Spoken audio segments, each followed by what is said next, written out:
Bayangkan pagi-pagi kamu nyalain TV, langsung disuguhi kabar Israel bomber Iran, 50 jet tempur terbang tinggi. Bukan latihan militer, bukan sekadar dengar-dengar, ini real deal. Langit Iran belum pernah sepadat ini sejak Perang Iran-Irak. Pada dini hari 2 Juli 2025, puluhan jet tempur Israel mengaum dari berbagai penjuru. Menurut IDF sendiri, lebih dari 50 pesawat tempur ikut serta dalam operasi udara besar-besaran ini. Jet yang terlibat bukan main-main F-16 Airaam, sang pembawa rudal berat, biasa digunakan buat gebuk target bawah tanah. F-35I Adir, jet siluman super mahal, katanya bisa nembus pertahanan lawan kayak maling di film heist.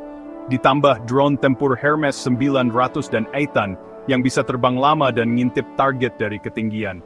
Target mereka disebut-sebut adalah situs radar utama di Provinsi Isfahan, hanggar militer dan pabrik rudal di Lorestan, gudang bawah tanah yang diduga simpan bagian program nuklir Iran. Israel klaim semua ini bagian dari operasi pencegahan. Tapi bagi banyak orang, ini lebih kayak deklarasi perang versi modern, bukan lewat pidato, tapi lewat roket dan suara ledakan. Dari data lapangan yang dikumpulkan dari sumber independen dan militer lokal Iran, 12 ledakan besar terjadi dalam 2 jam pertama. 3 fasilitas militer terbakar habis, termasuk 1 fasilitas logistik milik IRGC, jalur kereta militer di barat Isfahan, lumpuh akibat reruntuhan. Drone Iran sempat membalas, bahkan menjatuhkan 1 jet Israel jenis belum terkonfirmasi, tapi secara keseluruhan tak sebanding. Di media sosial Iran, warga sempat merekam jejak asap dan dentuman berulang, kayak guntur yang gak berhenti, kata satu pengguna dari Isfahan. Reaksi publik di Israel campur aduk, kelompok sayap kanan bersorak, tokoh militer senior bilang, ini bukti kita tahu kapan dan di mana harus bertindak. Tapi banyak pula analis militer barat mempertanyakan, lalu apa setelah ini? Karena aksi sebesar ini, jarang datang sendirian. Biasanya ada balasan, atau bahkan rangkaian babak lanjutan. Israel bicara tegas, bukan lagi lewat konferensi pers, tapi lewat 50 mesin terbang yang menjatuhkan lebih dari 100 amunisi ke jantung negara yang mereka anggap ancaman. Langit belum kembali tenang ketika Iran menunjukkan bahwa mereka tidak akan menerima tamparan tanpa balasan. Hanya beberapa jam setelah serangan udara besar-besaran dari Israel, Kementerian Pertahanan Iran mengeluarkan pernyataan keras yang dibacakan di televisi nasional. Setiap pelanggaran terhadap kedaulatan kami akan dihadapi dengan serangan balik berlapis. Kami tahu siapa dalangnya. Kami tahu di mana mereka bersembunyi. Dan itu bukan ancaman kosong. Militer Iran langsung bergerak cepat. Sistem rudal Bafar 373 dan S-300 dipindahkan ke posisi strategis di Khuzestan dan sekitar Teheran. Iran ingin tutup celah di langitnya. Pasukan IRGC, atau Korps Garda Revolusi, diumumkan dalam status siaga penuh. Bahkan beberapa unit elit Quds Force dilaporkan dikirim ke Suriah dan Irak, untuk kemungkinan peran yang lebih agresif. Serangan elektronik mulai dimainkan. Dalam 24 jam, beberapa radar militer AS di Bahrain dan Kuwait mengalami gangguan. Tidak rusak tapi terganggu, seperti sinyal TV yang tiba-tiba jadi semut-semut. Dan di Teluk Persia, kapal tanker mengaku navigasi GPS mereka terdistorsi, sinyal loncat-loncat. Para ahli menyebut ini sinyal Iran memanaskan medan tempur digital. Drone Iran bermanuver di atas Irak. Shahed 129, Mohajer 6, dan Ababil terlihat oleh sistem pantauan satelit AS. Bukan drone tempur, tapi pengintai, mengendus lokasi penting dari langit. Analis menyebut ini sebagai fase pemetaan ulang. Iran sedang mempelajari kembali target mereka dengan sabar. 3 rudal Qiam-1 diluncurkan ke pangkalan militer tak resmi Israel di perbatasan Irak-Suriah. 1 jatuh di area kosong, 2 lainnya dicegat. Tapi bukan soal kerusakan, ini soal peringatan. Diplomasi internal pun memanas. Presiden Iran menggelar rapat darurat dengan Dewan Keamanan Nasional. Dalam cuplikan televisi, ia berkata Israel telah melewati garis merah. Rakyat kami bersatu bukan untuk retorika, tapi untuk perlawanan. Di jalanan Teheran dan Isfahan, warga mulai berkumpul. Sebagian gelar aksi dukungan, sebagian lagi waspada. Pasar mulai lengang, warga mulai simpan makanan, dan generator cadangan mulai dikeluarkan. Mereka tahu, ini bukan insiden singkat.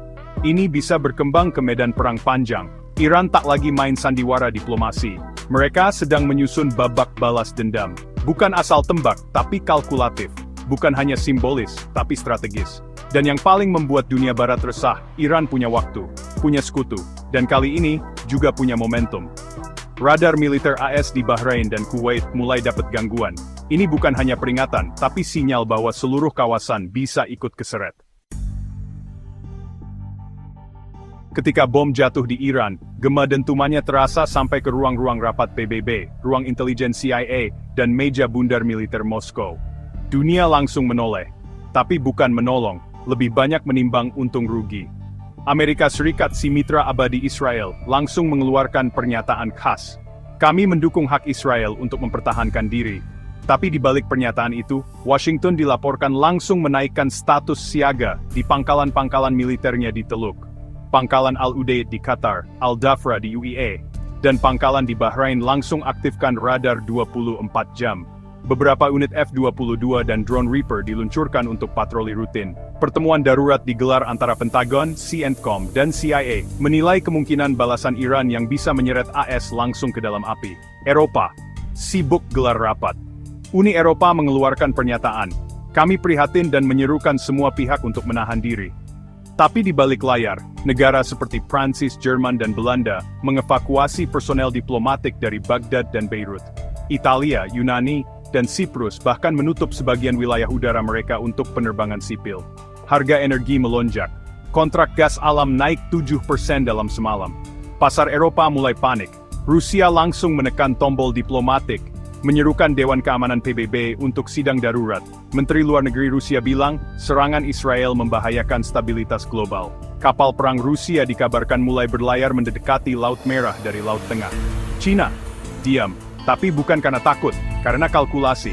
Kapal-kapal Angkatan Laut Cina yang sedang patroli di sekitar pelabuhan Gwadar, Pakistan, langsung geser posisi ke arah barat. Beijing menghubungi Oman dan Turki untuk buka jalur diplomasi alternatif. Mereka tak ingin perang besar mengguncang pasokan energi mereka dari Teluk. Negara-negara Arab Teluk, Qatar, Bahrain, UAE, dan Kuwait, semua langsung menutup sebagian ruang udara sipil. Maskapai seperti Emirates, Qatar Airways, bahkan Saudi Airlines mengalihkan puluhan penerbangan. Beberapa laporan menyebut, lebih dari 120 penerbangan ditunda dalam 36 jam pertama. Bandara di Doha dan Manama dipenuhi penumpang gelisah. Layanan publik dibatasi, dan beberapa sekolah bahkan diliburkan dengan alasan pengamanan nasional. Mesir dan Yordania ambil posisi berdoa keras. Mereka tahu, kalau Iran balas lewat Hizbullah atau Hamas, mereka bisa ikut kena imbas. Media sosial meledak.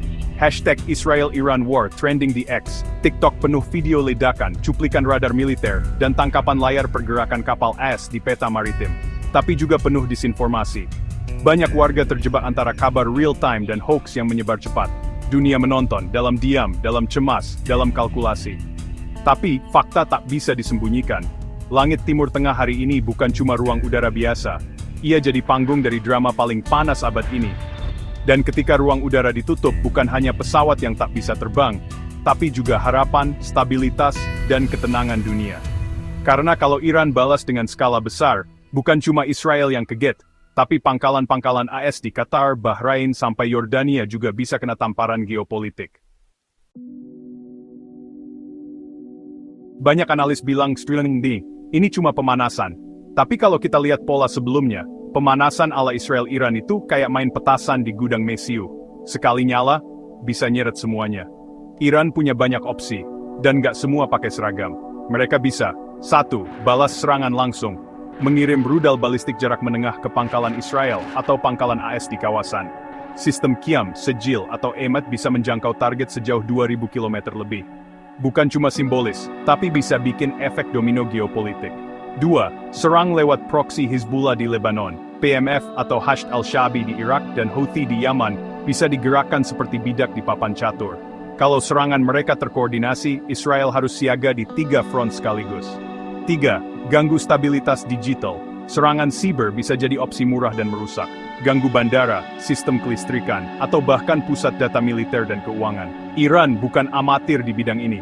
Mereka sudah pernah lakukan serangan terhadap jaringan Aramco dan pelabuhan Israel. 4. Mainkan Laut Persia dan Selat Hormuz. Menutup atau mengancam kapal tanker minyak di Teluk bisa memicu kepanikan pasar global. Bahkan, tanpa menembak, cukup lewat ancaman atau satu drone nyasar ke jalur tanker, harga minyak bisa loncat 2 digit. Israel tahu semua kemungkinan ini. Makanya sekarang sistem pertahanan mereka, Iron Dome, David Sling, dan Arrow 3, dipaksa kerja lembur kayak OB lembur lebaran. Tiap detik dihitung. Bahkan ada laporan jet F-35 Israel standby 24 jam di udara, terbang tanpa henti pakai sistem pengisian bahan bakar di langit. Kenapa? Karena mereka tahu, babak berikutnya bisa datang dari mana aja, kapan aja. Skenario terburuk, Iran balas, Israel respon, AS ketarik, Rusia protes, Cina main peran mediasi, minyak melonjak, Eropa panik, dan Gaza kembali jadi korban. Dunia bisa masuk ke krisis regional yang susah diredam. Skenario terbaik, dunia turun tangan, Turki, Qatar, Oman, atau bahkan Tiongkok dan Rusia jadi penengah.